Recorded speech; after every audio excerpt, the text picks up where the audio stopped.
പ്രഭാത വാർത്ത ആരംഭിക്കുന്നു. എല്ലാ പ്രേക്ഷകർക്കും സ്വാഗതം. ഞാൻ പ്രവിത ലക്ഷ്മി. വിശദമായ വാർത്തകൾ നോക്കാം. പഞ്ചാബ് ഹരിയാന അതിർത്തിയായ ശംഭുവിൽ സമരം ചെയ്യുന്ന കർഷകർ ഇന്ന് ഡൽഹിയിലേക്ക് നീങ്ങും. രാവിലെ 11 മണിക്ക് ഡൽഹി ചലോ മാർച്ച് ആരംഭിക്കും എന്നാണ് പ്രഖ്യാപനം. കേന്ദ്ര സർക്കാരുമായുള്ള 4ാമത്തെ ചർച്ചയും പരാജയപ്പെട്ട സാഹചര്യത്തിലാണ് ഡൽഹിയിലേക്ക് നീങ്ങാൻ കർഷകർ തീരുമാനിച്ചത്. 23 വിളകൾക്ക് താങ്ങുവില നിയമപരമായി ഉറപ്പാക്കണമെന്ന ആവശ്യമാണ് കർഷക സംഘടനകൾ മുന്നോട്ട് വയ്ക്കുന്നത്.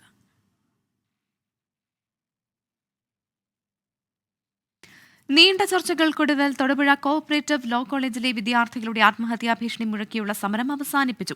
9 മണിക്കൂറാണ് കോളേജ് കെട്ടിടത്തിന് മുകളിൽ കയറി വിദ്യാർത്ഥികൾ പ്രതിഷേധിച്ചത്. Idukki sub collector Arun S Nair നൽകിയ ഉറപ്പിന്മേലാണ് സമരം അവസാനിപ്പിച്ചത്. മാർക്ക് ദിനം യൂണിവേഴ്സിറ്റി സമിതി അന്വേഷിക്കും.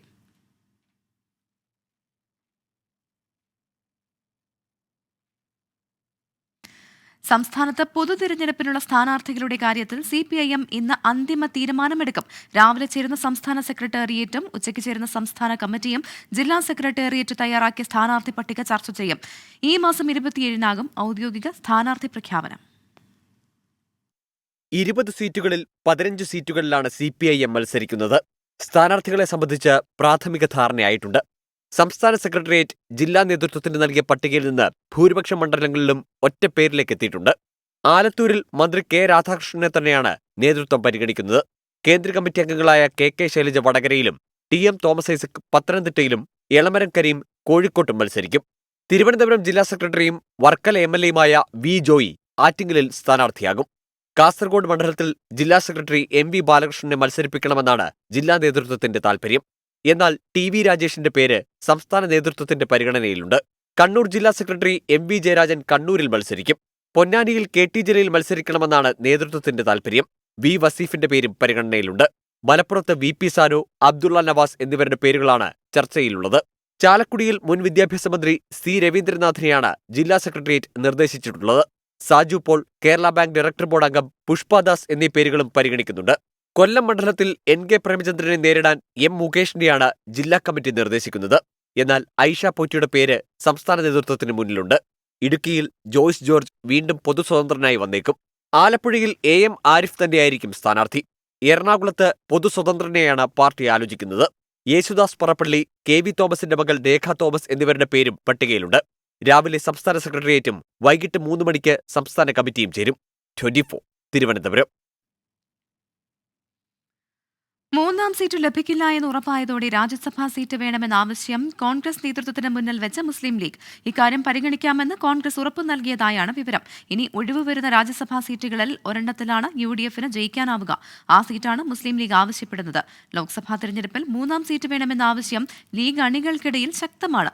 അവരെ പരമാവധി മയപ്പെടുത്താനുള്ള ശ്രമങ്ങളാണ് നേതൃത്വം നടത്തുന്നത്.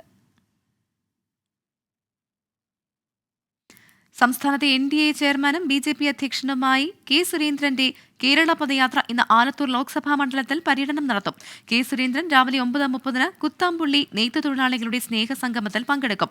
ഉച്ചയ്ക്ക് ശേഷം 3 മണിക്ക് കുന്നംകുളം പഴയ ബസ് സ്റ്റാൻഡിൽ നടക്കുന്ന പൊതുസമ്മേളനം BJP ദേശീയ ഉപാധ്യക്ഷൻ AP അബ്ദുള്ളക്കുട്ടി ഉദ്ഘാടനം ചെയ്യും. തുടർന്ന് കുന്നംകുളത്ത് നിന്ന് ആരംഭിക്കുന്ന പദയാത്ര പെരുമ്പിലാവിൽ സമാപിക്കും. സംസ്ഥാന ജനറൽ സെക്രട്ടറി MT രമേശ് സമാപന സമ്മേളനം ഉദ്ഘാടനം ചെയ്യും.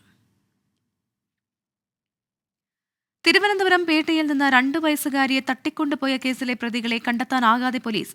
ആശുപത്രിയിൽ ചികിത്സയിൽ തുടരുന്ന കുട്ടിയുടെ മൊഴിയിലാണ് പോലീസിന്റെ പ്രതീക്ഷ. കുട്ടിക്ക് പരിചയമുള്ള സ്ഥലമായതിനാൽ ഒറ്റയ്ക്ക് നടന്നു പോകാനുള്ള സാധ്യത പോലീസ് പരിശോധിച്ചിരുന്നു. കുട്ടിയുടെ മാതാപിതാക്കൾ ഉൾപ്പെടെ സ്ഥിരമായി കുളിക്കാൻ വരുന്ന സ്ഥലത്ത് തന്നെയായിരുന്നു കുട്ടി ഉണ്ടായിരുന്നത്. കുഴിയിൽ വീഴാതെ കിടങ്ങിൽ ഇറങ്ങാനുള്ള സാധ്യതയും പോലീസ് പരിശോധിച്ചിരുന്നു. കുട്ടിയെ കണ്ടെത്തിയ അറപ്പുര വിളാകത്തെ കാടുപിടിച്ച ചതുപ്പിലും പരിസര പ്രദേശങ്ങളിലും പരിശോധന നടത്തിയെങ്കിലും തെളിവുകൾ ലഭിച്ചില്ല. അതേസമയം കുട്ടിയെ ഇന്ന് ഡിസ്ചാർജ് ചെയ്തു. ഹൈറിച്ച് സാമ്പത്തിക തട്ടിപ്പ് കേസിൽ പ്രതികളായ സ്ഥാപന ഉടമ KD പ്രതാപൻ, ഭാര്യ ശ്രീന എന്നിവരെ എൻഫോഴ്സ്മെന്റ് ഡയറക്ടറേറ്റ് ഇന്നും ചോദ്യം ചെയ്യും. വ്യവസായി വിജീഷ് പിള്ളയോടും ഹാജരാകാൻ ആവശ്യപ്പെട്ടിട്ടുണ്ട്. രാവിലെ 9:30 കൊച്ചിയിലെ ED ഓഫീസിലെത്താനാണ് നിർദ്ദേശം നൽകിയിരിക്കുന്നത്. കേസിൽ KD പ്രതാപനെയും ശ്രീനയെയും കഴിഞ്ഞ 2 ദിവസങ്ങളിലും ചോദ്യം ചെയ്തിരുന്നു. വിജീഷ് പിള്ളയെ ഇന്നലെ ചോദ്യം ചെയ്തു. ഹൈറിച്ച് കേസിലെ പ്രതികളുമായി വിജീഷ് പിള്ളയ്ക്ക് സാമ്പത്തിക ഇടപാട് ഉണ്ടെന്നാണ് EDയുടെ കണ്ടെത്തൽ. കേന്ദ്ര വനം പരിസ്ഥിതി മന്ത്രി ഭൂപേഷ് ഭൂപേന്ദ്ര യാദവ് ഇന്ന് വയനാട്ടിലെത്തും. മനുഷ്യ വന്യജീവി സംഘർഷം രൂക്ഷമായ പശ്ചാത്തലത്തിലാണ് കേന്ദ്രമന്ത്രിയുടെ സന്ദർശനം. വന്യജീവി ആക്രമണത്തിൽ മരിച്ചവരുടെ വീടുകൾ വൈകിട്ട് 6:30 കേന്ദ്രമന്ത്രി സന്ദർശിക്കും. നാളെ രാവിലെ കളക്ടറേറ്റിൽ ഉന്നതതല യോഗത്തിലും വനം വകുപ്പ് ഉദ്യോഗസ്ഥരുടെ യോഗത്തിലും ഭൂപേന്ദ്ര യാദവ് പങ്കെടുക്കും. വയനാട്ടിലെ ആളെക്കൊല്ലിക്കാട്ടാന ബേലൂർ മഖ്നയ്ക്കായുള്ള ദൌത്യം 11ാം ദിവസവും തുടരുന്നു. ഇന്നലെ ലഭിച്ച സിഗ്നലുകൾ പ്രകാരം ആന കർണാടക വനമേഖലയിലാണ് ഉള്ളത്. റേഡിയോ കോളറിൽ നിന്നുള്ള സിഗ്നലുകൾ വഴി ദൌത്യസംഘം ആനയെ നിരീക്ഷിക്കുന്നുണ്ട്. ഇന്നലെ പുലർച്ചെ കബനി നദി കടന്ന് മുള്ളൻകൊല്ലിയിലെ ജനവാസ മേഖലയിൽ ബേലൂർ മഖ്ന എത്തിയത് ആശങ്ക സൃഷ്ടിച്ചിരുന്നു. ആന കേരളത്തിലേക്ക് കടക്കാൻ സാധ്യതയുള്ളതിനാൽ പട്രോളിംഗും നിരീക്ഷണവും തുടരാനാണ് ദൌത്യസംഘത്തിന്റെ തീരുമാനം. ഗുരുവായൂർ ക്ഷേത്രോത്സവത്തിന് ഇന്ന് കൊടിയേറും. കൊടിയേറ്റത്തിന് മുന്നോടിയായി ആനയില്ല ശീവേലിയും ആനയോട്ടവും ഉണ്ടാകും. 10 ആനകൾ ആനയോട്ടത്തിൽ പങ്കെടുക്കും.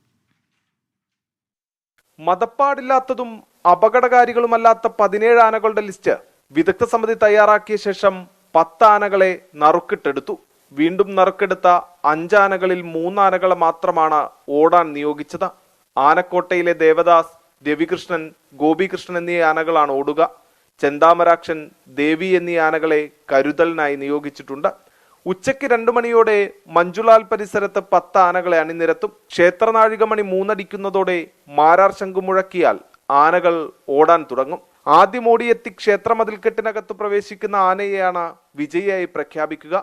ക്ഷേത്രത്തിനകത്ത് ആനകളെ ഓടാൻ അനുവദിക്കില്ല. മഞ്ജുലാൽ മുതൽ ക്ഷേത്രം വരെ ആനകൾ ഓടുന്ന വഴിയിൽ ഇത്തവണയും ബാരിക്കേഡുകൾ ഉയർത്തിക്കെട്ടും. ആനയോട്ടത്തിന്റെ ഭാഗമായി സുരക്ഷാ ക്രമീകരണങ്ങൾ ശക്തമാക്കാനും നിർദ്ദേശമുണ്ട്. 24 തൃശൂർ. വൈദ്യുതി കുടിശ്ശിക അടയ്ക്കാത്തതിനെ തുടർന്ന് എറണാകുളം കളക്ടറേറ്റിൽ ഫ്യൂസ് ഊരിയ KSEB നടപടിയിൽ പരിഹാരം കണ്ട് ജില്ലാ കളക്ടർ. KSEB ചെയർമാനുമായി കളക്ടർ സംസാരിച്ചു. വൈദ്യുതി ഇന്ന് പുനഃസ്ഥാപിക്കുമെന്നാണ് ലഭിച്ച ഉറപ്പ്. 42 ലക്ഷം രൂപയുടെ കുടിശ്ശിക അടയ്ക്കാത്തതിനെ തുടർന്നാണ് 34 ഓഫീസുകളിലെ വൈദ്യുതി ബന്ധം KSEB വിച്ഛേദിച്ചത്. സർക്കാരിൽ നിന്ന് പണം ലഭിക്കാത്തതിനാലാണ് കുടിശ്ശിക അടയ്ക്കാൻ സാധിക്കാതിരുന്നത് എന്നായിരുന്നു കളക്ടറേറ്റിന്റെ വിശദീകരണം. മരണവെടിക്കെട്ടിന് സിംഗിൾ ബെഞ്ച് അനുമതി നിഷേധിച്ചതിനെതിരെ കൊട്ടാരം ഭഗവതി ക്ഷേത്രം ഭാരവാഹികൾ നൽകിയ അപ്പീൽ ഹൈക്കോടതി ഡിവിഷൻ ബെഞ്ച് ഇന്ന് പരിഗണിക്കും. ചീഫ് ജസ്റ്റിസ് അധ്യക്ഷനായ ഡിവിഷൻ ബെഞ്ചാണ് ഹർജി പരിഗണിക്കുന്നത്. ആചാരത്തിന്റെ ഭാഗമായി വെടിക്കെട്ടിന് അനുമതി നൽകണം എന്നാണ് ആവശ്യം.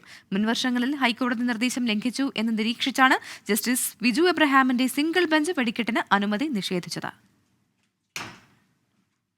നടിയെ ആക്രമിച്ച കേസിൽ മെമ്മറി കാർഡ് ചോർന്നതിലെ അന്വേഷണ റിപ്പോർട്ടിന്റെ പകർപ്പ് ആവശ്യപ്പെട്ട് അതിജീവിത നൽകിയ ഹർജി ഹൈക്കോടതി ഇന്ന് പരിഗണിക്കും.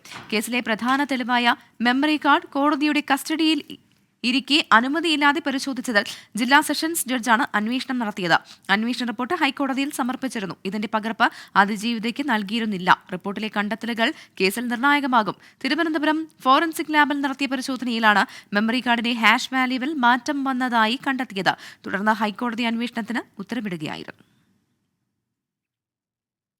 സംസ്ഥാനത്ത് 6 ജില്ലകളിൽ താപനില ഉയരാൻ സാധ്യതയെന്ന് കേന്ദ്ര കാലാവസ്ഥാ വകുപ്പിന്റെ മുന്നറിയിപ്പ്.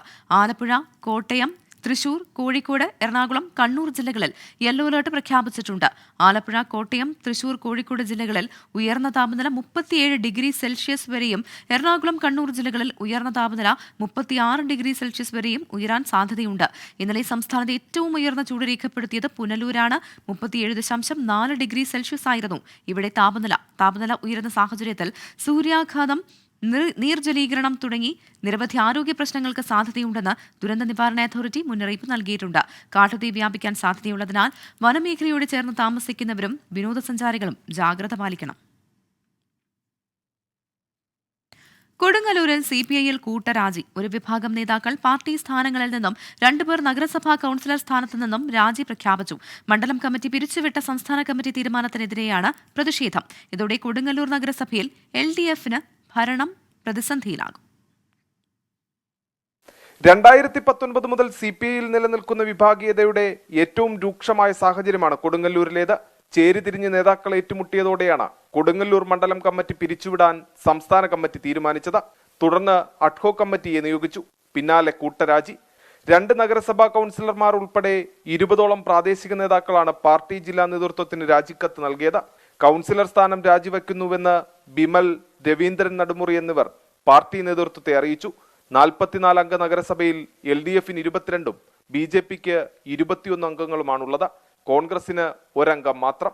ചെയർപേഴ്സൺ സ്ഥാനം പട്ടികജാതി വനിതാ സംവരണമാണ്.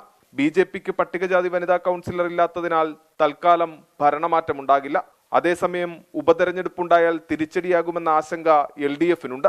കഴിഞ്ഞ ദിവസം ചേർപ്പ് മണ്ഡലം കമ്മിറ്റിയിലും കൂട്ടരാജിയുണ്ടായി. ലോക്സഭാ തെരഞ്ഞെടുപ്പ് അടുത്തിരിക്കെ ജില്ലയിലെ CPIയിൽ വിഭാഗീയത ശക്തമായത് LDF നേതൃത്വവും ഗൗരവത്തോടെയാണ് കാണുന്നത്. 24 തൃശൂർ.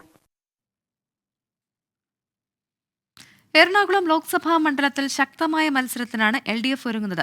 സ്വതന്ത്രർ ഉൾപ്പെടെ 3 പേരുകൾ ജില്ലാ നേതൃത്വം സംസ്ഥാന കമ്മിറ്റിക്ക് കൈമാറിയിട്ടുണ്ട്. UDFന് വേണ്ടി മണ്ഡലം നിലനിർത്താൻ ഹൈബി ഈഡൻ MP തെരഞ്ഞെടുപ്പ് പ്രചാരണം തുടങ്ങിക്കഴിഞ്ഞു. നിലവിലെ സാഹചര്യത്തിൽ എറണാകുളം CPIഎമ്മിന് ബാലികേറാമലയാണ്. കഴിഞ്ഞ തവണ വൻ ഭൂരിപക്ഷത്തിൽ P രാജീവിനെ പരാജയപ്പെടുത്തിയ ഹൈബി ഈഡൻ തന്നെയാവും UDF സ്ഥാനാർത്ഥി. ഹൈബിയെ പിടിച്ചുകെട്ടാൻ LDF ആരെ കളത്തിലിറക്കുമെന്നാണ് ചോദ്യം. ജില്ലാ പഞ്ചായത്ത് അംഗം Yesudas Parappally, Kochi MLA KJ maxi എന്നീ പേരുകളാണ് സംസ്ഥാന നേതൃത്വത്തിന് ജില്ലാ നേതൃത്വം കൈമാറിയത്. മതസാമുദായിക സമവാക്യങ്ങൾക്കപ്പുറം പാർട്ടി ചിഹ്നം മാനദണ്ഡമായാൽ യേശുദാസ് പറപ്പള്ളിക്ക് നറുക്കുവീഴാനാണ് സാധ്യത. പറവൂർ ഏരിയ കമ്മിറ്റി അംഗമാണ്. ഇതുവരെ മത്സരിച്ച തദ്ദേശ തെരഞ്ഞെടുപ്പുകളിൽ യേശുദാസ് പരാജയമറിഞ്ഞിട്ടില്ല.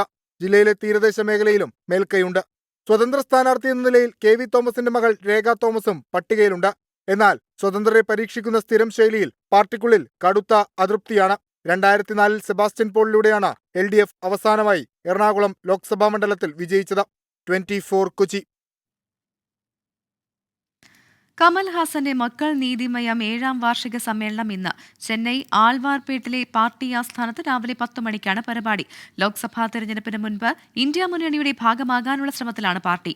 DMKയുമായി ചർച്ച തുടരുന്നതിനിടെയാണ് വാർഷികാഘോഷം. സഖ്യസാധ്യത സംബന്ധിച്ച പ്രഖ്യാപനം വാർഷിക പരിപാടിയിലുണ്ടാകുമെന്നാണ് സൂചന. പാലക്കാട് കടുക്കാംകുന്ന് പാലത്തിന് സമീപം 2 പേരെ ട്രെയിൻ തട്ടി മരിച്ച നിലയിൽ കണ്ടെത്തി. മലമ്പുഴ ചെറാട് സ്വദേശികളായ റഷീദ, മകൻ ഷാജി എന്നിവരാണ് മരിച്ചത്. കുറുമ്പാച്ചി മലയിൽ അകപ്പെട്ട ബാബുവിന്റെ മാതാവും സഹോദരനുമാണ്. നിഖിൽ പ്രമേഷ് ചേരുന്നത് പാലക്കാട് നിന്ന്. നിഖിൽ, സങ്കടകരമായ വാർത്തയാണ്. എന്താണ് പോലീസിന്റെ നിഗമനം? അപകടം എപ്പോഴുണ്ടായെന്നാണ് കരുതുന്നത്? തീർച്ചയായിട്ടും മലയാളികൾ ഒന്നടങ്കം ബാബു എന്ന ചെറുപ്പക്കാരൻ മലയ്ക്ക് മുകളിൽ അകപ്പെട്ടപ്പോൾ ആ അമ്മയുടെ കണ്ണുകളിലൂടെയാണ് ബാബുവിന്റെ അവസ്ഥയെ നോക്കിക്കണ്ടത്. അതിനുശേഷം ബാബുവിനെ മലയിൽ നിന്ന് രക്ഷിച്ചതിന് ശേഷവുമൊക്കെയും മാധ്യമങ്ങളുമായി സംസാരിക്കുമ്പോഴൊക്കെ നിറഞ്ഞു നിന്നിരുന്ന ഒരു വ്യക്തിയായിരുന്നു. അതുകൊണ്ട് തന്നെ മലയാളിക്ക് സുപരിചിതയാണ് ബാബുവിന്റെ അമ്മയെ. അതിനുശേഷം ചില കുടുംബ പ്രശ്നങ്ങൾ അവർക്കുണ്ടായിരുന്നു. അതുമായി ബന്ധപ്പെട്ട് ചില ദൃശ്യങ്ങളും മറ്റും പുറത്തു വരികയും ഒക്കെ ചെയ്തിരുന്നു. തുടർന്ന് ബാബുവും അമ്മയും ഒക്കെ 2 വീടുകളിലായാണ് താമസിച്ചിരുന്നതും. ഇന്നിപ്പോൾ പുലർച്ചെ തന്നെ നമ്മെ തേടിയെത്തുന്നത് ബാബുവിന്റെ മാതാവായിട്ടുള്ള റഷീദയും അടക്കം തന്നെ സഹോദരൻ ഷാജിയും ട്രെയിൻ തട്ടി മരിച്ചു എന്നുള്ളതാണ്. കുറുമ്പാച്ചി മലയിൽ അകപ്പെട്ട ബാബുവിന്റെ മാതാവും സഹോദരനുമാണ്. ആത്മഹത്യയാണ് എന്നുള്ളതാണ് പ്രാഥമികമായിട്ടുള്ള വിലയിരുത്തൽ. പോലീസ് പറയുന്നത് ആ തരത്തിലാണ്. കടുക്കാംകുന്ന് പാലത്തിന് സമീപത്ത് വെച്ചാണ് മൃതദേഹം കണ്ടെത്തിയത്. പാലക്കാട് ജില്ലാ ആശുപത്രിയിലാണ് മൃതദേഹം ഉള്ളത്. ഏതാണ്ട് 12 മണിയോടുകൂടിയാണ് ഇരുവരും ട്രെയിനിന് മുന്നിൽ അകപ്പെട്ടത് എന്നുള്ളതാണ് പോലീസ് നൽകുന്ന വിവരം. പ്രവിത. ശരി, നിഖിൽ പ്രമേഷാണ് വിവരങ്ങൾ നൽകിയത്. പാലക്കാട് കടുക്കാംകുന്ന് പാലത്തിന് സമീപമാണ് ട്രെയിൻ തട്ടി മരിച്ച നിലയിൽ ഇരുവരെയും കണ്ടെത്തിയത്. മലമ്പുഴ ചെറാട് സ്വദേശികളായ റഷീദ, മകൻ ഷാജി എന്നിവരാണ് മരിച്ചത്. കുറുമ്പാച്ചി മലയിൽ അകപ്പെട്ട ബാബുവിന്റെ മാതാവും സഹോദരനുമാണ്. നോക്കാം ഇനി കായിക വാർത്തകൾ.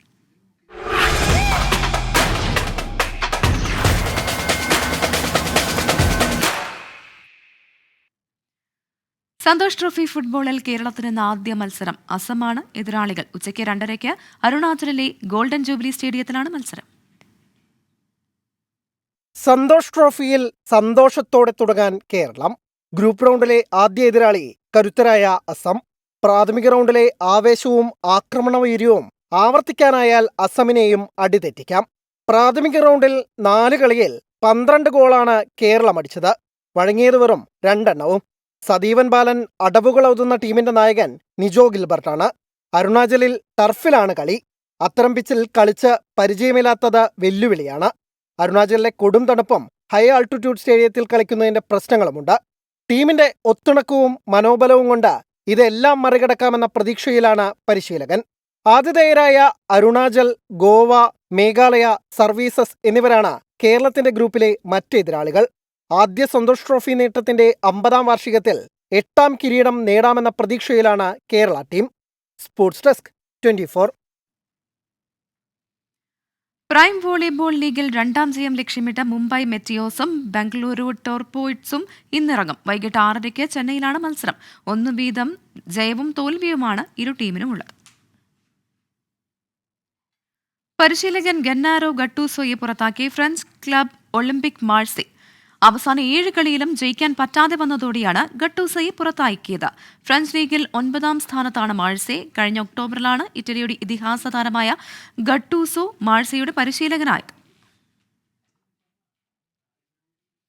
ഇന്ത്യ ഇംഗ്ലണ്ട് 4ാം ടെസ്റ്റിന് മുന്നോടിയായി ടീമുകൾ ഇന്ന് പരിശീലനത്തിനിറങ്ങും. 2 മണിക്കൂർ വീതം ഇന്നും നാളെയും ടീമുകൾ പരിശീലിക്കും. വെള്ളിയാഴ്ചയാണ് മത്സരത്തിന് തുടക്കമാവുക. 5 മത്സര പരമ്പരയിൽ ഇന്ത്യ 2-1 മുന്നിലാണ്. റാഞ്ചിയിൽ ജയിച്ചാൽ ഇന്ത്യക്ക് പരമ്പര സ്വന്തമാക്കാം. ഗൾഫ് ഫുഡിലെ കേരള പവലിയൻ രാജ്യാന്തര ശ്രദ്ധ നേടുന്നു.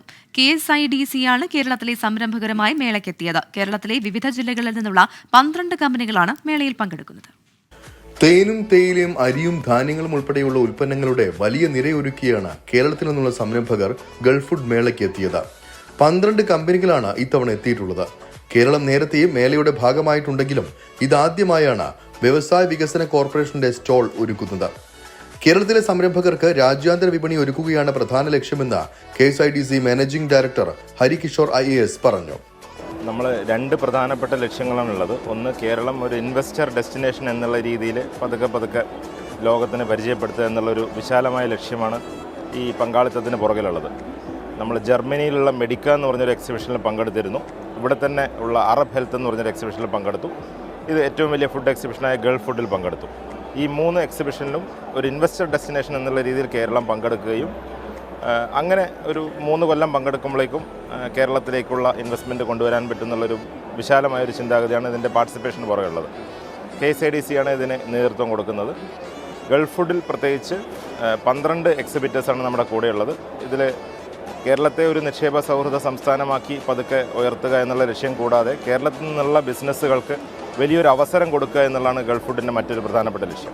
കേരളത്തിൽ നിന്ന് എത്തിയതിൽ സ്റ്റാർട്ടപ്പുകൾ മുതൽ 30-ലേറെ വർഷത്തെ അനുഭവ സമ്പത്തുള്ളവർ വരെയുണ്ട്. ഭക്ഷ്യമേഖലയിലെ ലോകോത്തര കമ്പനികളുമായും വ്യക്തികളുമായും നേരിട്ട് ആശയവിനിമയം നടത്താനും തങ്ങളുടെ ഉൽപ്പന്നങ്ങൾ പ്രദർശിപ്പിക്കാനും സാധിക്കുന്നത് വലിയ പ്രതീക്ഷ നൽകുന്നുണ്ടെന്ന് സംരംഭകരും പറഞ്ഞു. നമ്മളെ സംബന്ധിച്ചിടത്തോളം നാട്ടിൽ നിന്ന് ഇങ്ങനെ ഇത്രയും വലിയൊരു ഓപ്പർച്യൂണിറ്റി KSIDC ഇതേപോലെ ആക്കി തന്നത് നമുക്ക് ഭയങ്കര ഒരു എന്താ പറയുക ഒരു അവസരം തന്നെയാണത്. കാരണം ഇത്രയും ഇൻ്റർനാഷണലി ആളുകളായിട്ട് നമുക്ക് മീറ്റ് ചെയ്യാനും അവർക്ക് നമ്മളെ വയനാട്ട് പോലെ അല്ലെങ്കിൽ കേരളത്തിൽ നിന്നൊക്കെ വന്നിട്ട് ഇതേപോലെ ആളുകളായിട്ട് ഡീലിങ്സ് നടത്താനൊക്കെ കഴിയുകയെന്ന് പറഞ്ഞാൽ ഭയങ്കര ഒരു ഓപ്പർച്യൂണിറ്റിയാണ്. അത് ഞങ്ങൾക്ക് ഇവിടെ ലഭിച്ചിരിക്കുന്നത്. വരും വർഷങ്ങളിൽ കൂടുതൽ കമ്പനികളെ പരിചയപ്പെടുത്താനാണ് ലക്ഷ്യമെന്ന് അധികൃതർ വ്യക്തമാക്കി. 24 ദുബായ്. ഗൾഫ് ഫുഡ് ഭക്ഷ്യമേളയിൽ ശ്രദ്ധേയമായി ഓർക്കില ഇന്ത്യ പവലിയൻ. നിരവധി ആളുകളാണ് പവലിയൻ സന്ദർശിക്കാൻ എത്തുന്നത്. പ്രമുഖ ബ്രാൻഡായ ഈസ്റ്റേൺ, MTR എന്നിവയെ ഉൾപ്പെടുത്തി ഓർക്കില IME എന്ന സംരംഭവും ദുബായിൽ പ്രവർത്തനം തുടങ്ങി. പശ്ചിമേഷ്യൻ മേഖലയിൽ വിപണി വിപുലീകരിക്കുക എന്ന ലക്ഷ്യത്തോടെയാണ് സ്ഥാപനം മേളയിൽ സജീവ സാന്നിധ്യമായി രംഗത്തുള്ളത്. നിരവധി സന്ദർശകരാണ് ഉൽപ്പന്നങ്ങളെക്കുറിച്ചറിയാൻ പവലിയനിൽ എത്തുന്നത്.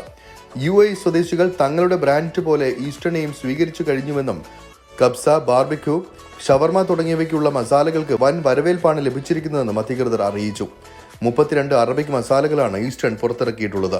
മേഖലയിലെ 20,000 കടകളിൽ ഓർക്കില ഉൽപ്പന്നങ്ങൾ ലഭിക്കുമെന്ന് Orkla India international business CEO Ashwin Subramaniam പറഞ്ഞു. Orkla India is especially proud to announce the launch of our wholly owned subsidiary, Orkla IMEA. And Orkla IMEA is kind of coming together of 2 powerhouse brands for us here in the Middle East. Eastern, which is really the most largest part of our portfolio here, along with the MTR brand. So both brands very strong with the ethnic Indian community. And we are really confident about the growth prospects here in the Middle East. You know, the Middle East is 70% of Orkla India's international business. So the launch of Orkla IMEA is a symbol of our confidence, commitment and excitement for growth in the Middle East. So we're very, very thrilled to be here. ഈസ്റ്റേണും MTRും ഏറ്റെടുത്ത ഓർക്കല India, middle east, Africa എന്നീ രാജ്യങ്ങളിലെ business വ്യാപനത്തിനായി IMEA കമ്പനിക്ക് രൂപം നൽകിയിട്ടുണ്ട്. Dubai ആയിരിക്കും ആസ്ഥാനം. Business വിപുലീകരണം ലക്ഷ്യമിട്ട് നിരവധി നൂതന ഉൽപ്പന്നങ്ങൾ വരും ദിവസങ്ങളിൽ വിപണിയിൽ ഇറക്കാനുള്ള തീരുമാനത്തിലാണ് സ്ഥാപനം. 24 ദുബായ്. ഇതോടെ പ്രഭാത വാർത്തകളുടെ സമയം പൂർണ്ണമാകുന്നു. ഇനി good morning with R Sreekandan Nair കാണും. Over to എസ്കേ.